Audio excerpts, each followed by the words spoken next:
Bienvenue, on va continuer le tutoriel précédent.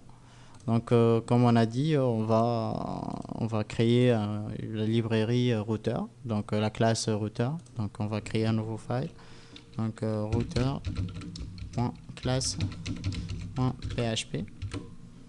Donc, ici, on a créé router. Donc, on va mettre PHP, on va créer la classe router. Elle est en rien, donc ici, et on va mettre echo je suis la classe router.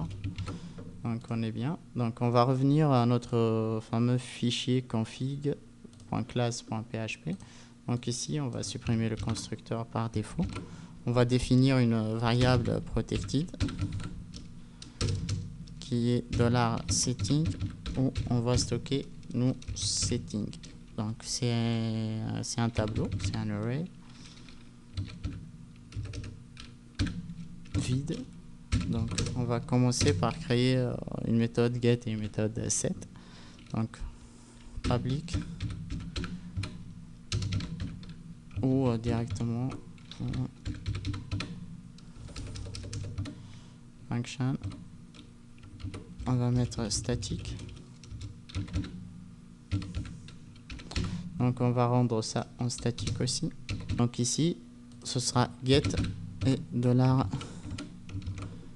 Ici c'est $key. Elle ne peut pas être vide. Donc on va retourner.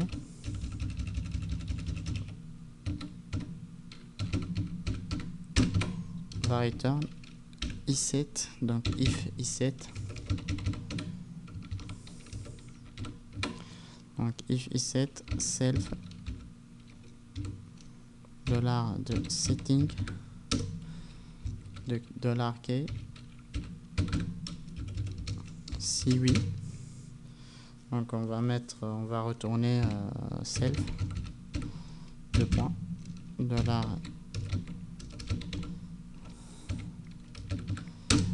$setting de $key. Sinon on retourne nul. On va définir une méthode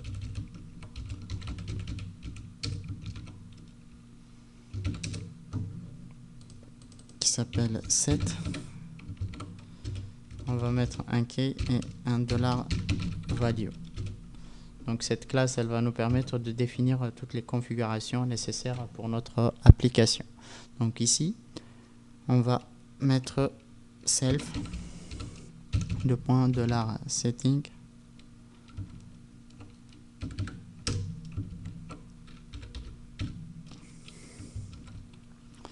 de $key égale à value. Donc tout simplement. Et on va venir ici.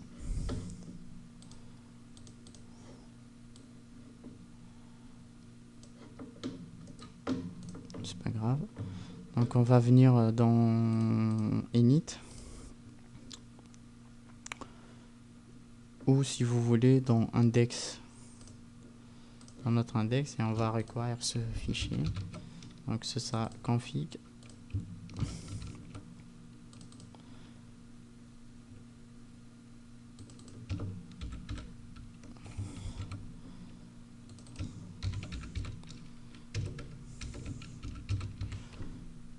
conf et config. Donc ici on va mettre config et ici on va mettre conf. Donc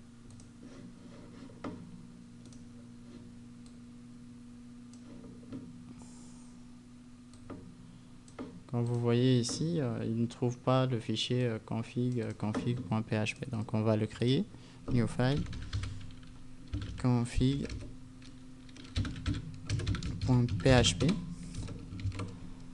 Donc une fois que le fichier est créé, on va mettre PHP. On va mettre dedans toutes les variables nécessaires. Par exemple, on va définir le nom de notre site.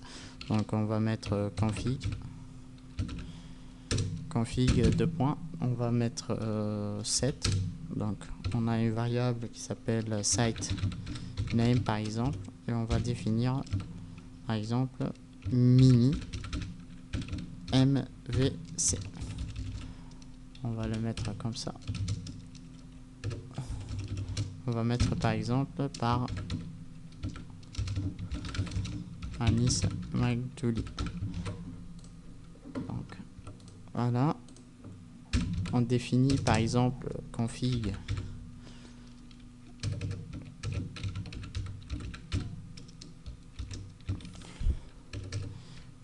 de point, on va mettre 7, on va mettre default. On va mettre default controller à page. Je vais vous montrer l'utilité après. On va mettre default action.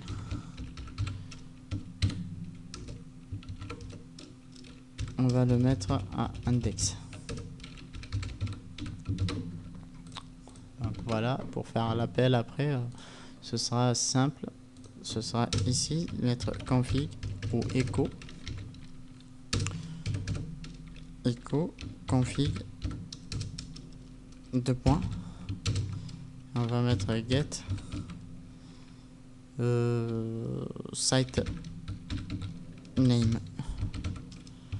On va voir. Nommer syntaxe error, c'est où? C'est dans $setting dans la ligne 12.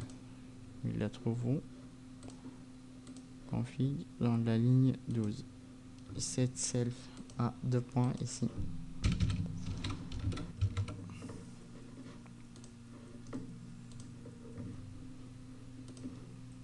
Et là on met echo $1.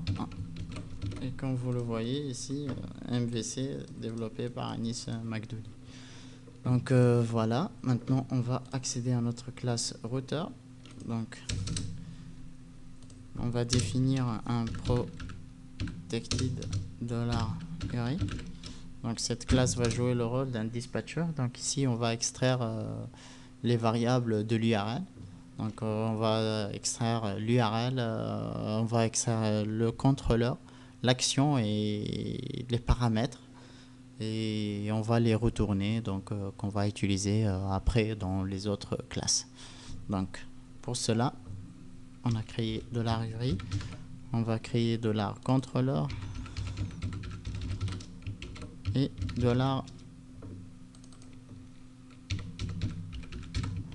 $action, et à la fin ce sera params. Donc je vais définir quelques variables qu'on va utiliser après, donc ou on va les définir après. Donc voilà, on va avoir les getters et les setters. Donc si vous connaissez le principe de getter et setter, donc on va pas les recréer.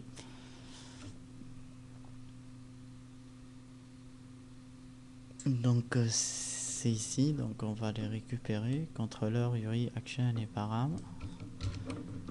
Voilà, on les crée comme vous voyez ici, contrôleur, URI, action et params. Donc ici on va passer le $URI.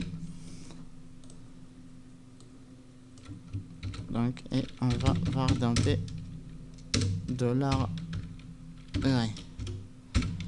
Voilà, donc on instancie la classe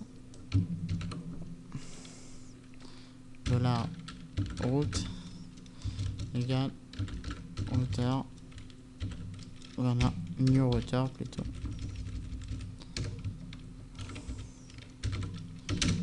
et voilà, missing argument for router. Donc c'est bien ça qui manque, et voilà, donc on a un string ici, c'est dans l'autoload, c'est les classes autoloadées. Voilà, c'est où l'init, voilà, on décommente ça et on aura le string contrôleur et les actions et les paramètres. Donc pour cela on va parcourir cette, donc on va créer une variable $parts ou URIParts qui va contenir donc l'URIParts, oui, on va mettre explode, point d'interrogation, virgule ou point, virgule, c'est $URI. Voilà. Si vous voulez, on va les vardumper. On obtient l'index de 0 avec ce qu'on a. Parce que après, si on a par exemple $ ou var 1 égale à 2, donc pour ne pas confondre les variables, donc même and par exemple ici, $and var 2 égale à 10. Donc pour ne pas confondre les variables qu'on a les paramètres qu'on a besoin d'utiliser dans notre application, et les variables, on va dire get dans l'URL. Donc c'est bien ça. Donc après, ce qu'on va faire, c'est affecter les contrôleurs par défaut. Donc on va mettre bien ici load ou set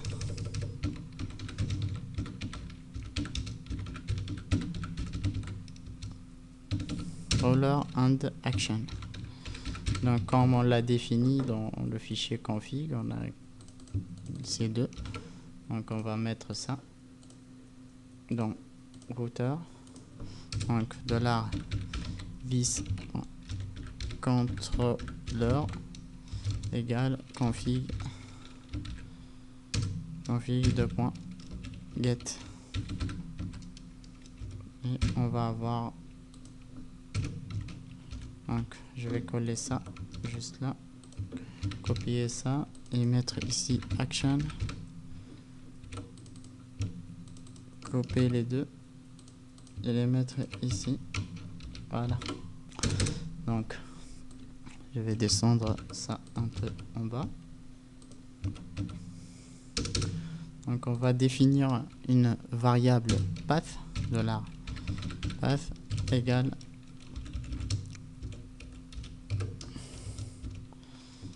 $URI parts de 0. Donc on récupère bien cette partie. Si vous voulez, on récupère ça, l'index 0. Donc si vous voulez, je vous montre ça. On retourne à la même chaîne. Donc là, on va mettre $path parts, donc égal explode. Donc on va mettre on va dire les slash, donc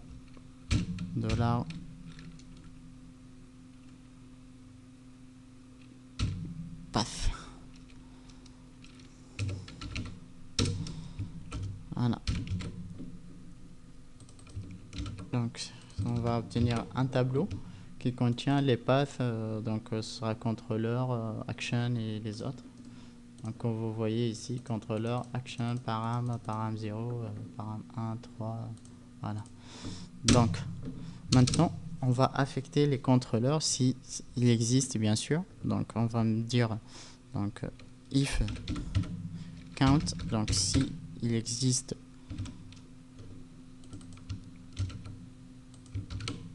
un $path parts, si ça existe.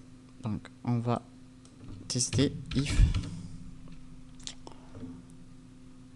current, donc si on a un courant, un élément en cours, donc ce sera de $path parts. Donc ce qu'on va mettre, c'est, on va dire $, donc c'est-à-dire la première occurrence, c'est là, c'est de 0. Donc ce qu'on va mettre, ce sera $vis contrôleur égale ou de str lower str2 flower de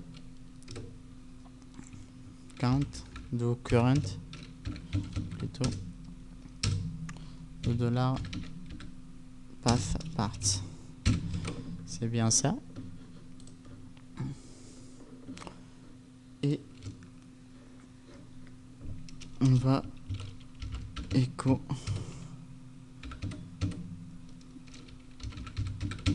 controller égale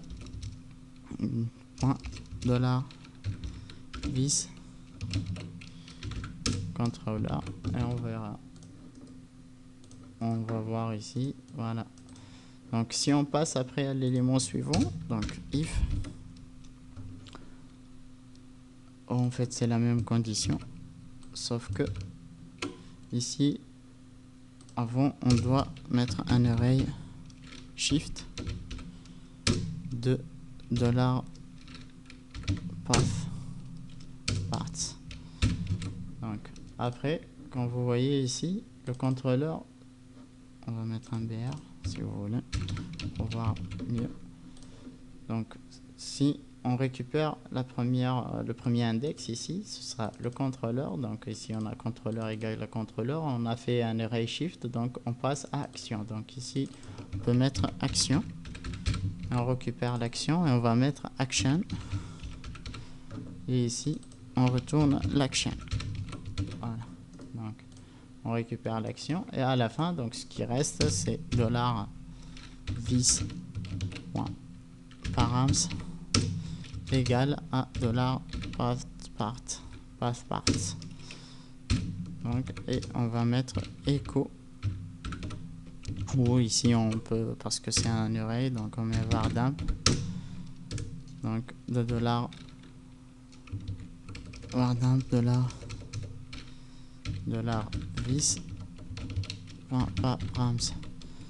Donc ça va retourner les paramètres. Voilà, donc on a le contrôleur, l'action et les paramètres utilisés. Donc c'est très bien.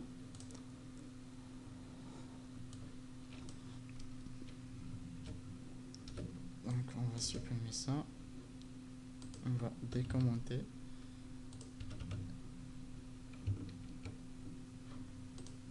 Plutôt ici, on a oublié de faire un array shift. Voilà. Donc on décommente ça. Nous allons en fait créer une autre classe qui s'appelle app, qu'on va voir dans le chapitre suivant, qui va être le cœur de notre dispatcher, qui va faire tout en fait pour notre application.